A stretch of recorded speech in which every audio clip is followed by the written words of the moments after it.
gigante que movimenta grande parte da economia de Paranaguá e do Brasil já foi bem menor. Esteve bem próximo ao prédio da alfândega, onde hoje funciona a Receita Federal. Aquele tempo era bem mais modesto e ocupava uma pequena área. Mas a história do porto começa bem antes. E mesmo que ele comemore este ano oficialmente seus 80 anos, tem sua história iniciada no século XVI. Entre 1550 e 1570, o Porto de Paranaguá foi construído na Ilha da Cutinga. De lá veio para o continente e se estabeleceu aqui na região dos Mercados, próximo ao Colégio dos Jesuítas. Vale lembrar que o mar naquela época vinha mais ou menos até esta altura.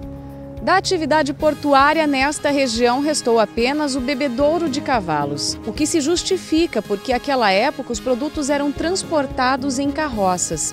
Daqui o porto foi levado à praça hoje popularmente conhecida como Praça do Guincho. Foi o último lugar onde ele se estabeleceu antes de ir para onde está hoje. À medida que a cidade cresce, é em razão do crescimento das atividades portuárias. Eu chego a dizer que há um quadrante aqui em Paranaguá com essa evolução portuária. Do rio Itiberê até o Instituto de Educação, do prédio da estação ferroviária até a antiga Santa Casa, hoje a Biblioteca Mário Lobo. Então, o quadrante comercial de Paranaguá é essa área, graças às atividades portuárias desenvolvidas aqui no rio Itiberê. A inauguração do porto ocorreu em 17 de março de 1935. Uma história curiosa, já que ele operava antes mesmo desta data. Na verdade, o primeiro navio a atracar no Dom Pedro II foi o navio Bahia. Mas, oficialmente, a embarcação que inaugurou o terminal foi o navio escola Almirante Saldanha. Na verdade, desde 1934 o porto já estava modificado, já estava ampliado, mas não teve inauguração. O que acontece? Acontece que se soube de que um navio escola da Marinha do Brasil chamado Almirante Saldanha faria uma parada técnica em Paranaguá. Aproveitando essa parada técnica deste navio, Almirante Saldanha, em 17 de março de 1935, é que se fez a inauguração do porto, que já estava muito tempo antes, em plena atividade. Então, se a gente for colocar na ponta do lápis, a história do Porto de Paranaguá é muito mais antiga do que 80 anos. No primeiro ano de atividade, o Porto de Paranaguá, onde está hoje, movimentou 54.471 toneladas de mercadorias. Os produtos não vinham apenas de navio, foram transportados também em lanchas. Naquela época, chegavam aqui produtos primários para exportação, como erva mate, madeira, açúcar, café e manufaturados importados, como máquinas, arames, trilhos e veículos. Com o passar dos anos, o porto foi crescendo. O ciclo da erva mate terminou. Veio o ciclo da madeira e depois o café. Em 1965, o Porto de Paranaguá conquistou o posto de maior exportador de café do mundo. Foram 6 milhões de sacas embarcadas.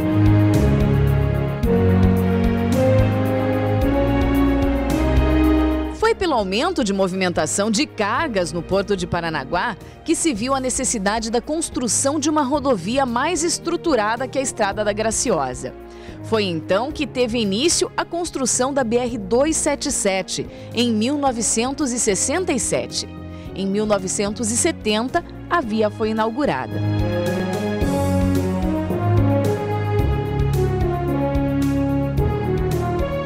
Já em 1971, criou-se a Administração dos Portos do Paraná, a APA.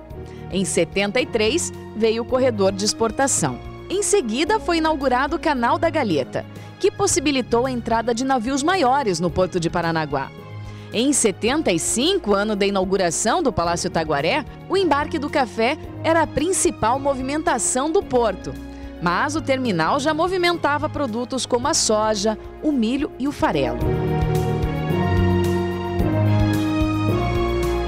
1988 chegou e com ele a inauguração do terminal de contêineres de Paranaguá. Em 2001, o porto conseguiria bater a marca de 10 milhões de toneladas exportadas no período de um ano. Em 2012, o número subiu para 15,9 milhões de toneladas. Recentemente, em 2013, o Porto de Paranaguá foi o primeiro do Brasil a receber a licença ambiental de operação conduzida pelo IBAMA, tornando-se referência em gestão ambiental. No ano passado, outra mudança significativa. A administração dos portos passou de autarquia para empresa pública, um grande marco na história do terminal. Já neste ano de 2015, o Porto comemora seus 80 anos. Com a chegada da Idade Nova, nada de parar para comemorar. A intenção é que a cada ano, esse senhor de 8 décadas trabalhe cada vez com mais vigor e eficiência. Porto de Paranaguá voltou a ter um respeito muito grande no mercado. Nós estamos conseguindo trazer novos clientes, estamos recuperando a carga perdida. Aliás, é a nossa grande função entre 2015 e 2018 buscar toda a carga que Paranaguá perdeu e mostrar a todos os clientes que usam o Porto de Paranaguá que a melhor logística do Brasil se encontra em Paranaguá. Nós já conseguimos 800 mil toneladas de soja de um cliente que era de outro porto brasileiro. Nós estamos trabalhando com uma nova modalidade de carregamento no fertilizante que trará até 2 milhões de toneladas a mais de fertilizante e outras cargas que estão vindo, principalmente na questão da proteína animal e das indústrias que estão procurando o nosso terminal de contêineres para exportar e importar. Eu acho que durante esses 80 anos o Porto passou por uma série de etapas, né? Passou por momentos de desenvolvimento, de crescimento, passou por momentos difíceis, a economia do país também mudou muito nós 50 anos atrás nós importávamos comida, hoje nós somos um celeiro do mundo, né? Então mudou muito. Mas eu diria que o que fica forte é que esse porto cresceu com a ajuda de todos os que estão envolvidos, os trabalhadores construíram isso, a sociedade paranaense prestigiou o Porto de Paraná nessas últimas décadas, né? O produtor agrícola depende dessa instituição funcionando e funcionando bem, né? Então, enfim, eu acho que fica desses 80 anos, apesar de percalços que tivemos em algum momento da história, eu acho que fica assim um modelo de sucesso, um momento onde o Porto voltou a estar nas páginas, né, de como referência operacional, e são 80 anos para realmente se comemorar.